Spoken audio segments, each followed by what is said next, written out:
Guys, oke, kembali lagi dengan saya Erwe MotoVlog yang tidak pernah naik jabatan. Oke guys, oke, ini dia. Nah, kali ini saya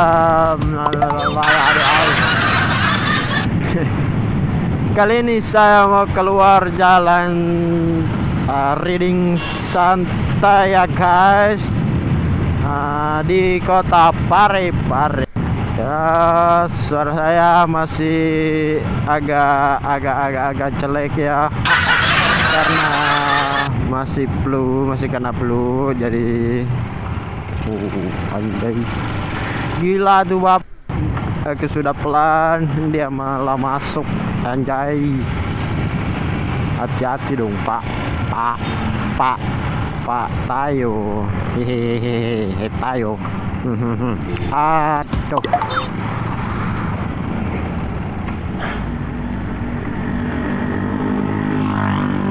sekarang saya mau kemana ya? Keliling-keliling aja lah. Cari enak coy. Sekarang kita ke mana?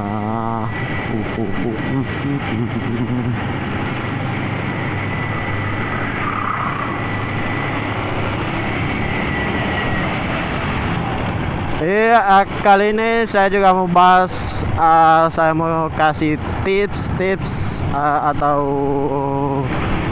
cara membuat mic yang sederhana untuk motovlog yang pemula ya. Untuk langkah-langkahnya bisa lihat video ini. Oke, check it out.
Oke guys, saya juga membahas kemarin saya upload video yang tidak rekam suara ya, karena ya iseng-iseng saja, tidak rekam suara karena olinya bengkok. Alhamdulillah, emang masuk akal ya. Gombong. Ya, kemarin saya tidak upload video karena itu ada faktor ya, karena tidak punya mic gitu. Tapi sekarang saya sudah buat dari made in saya sendiri. Gila.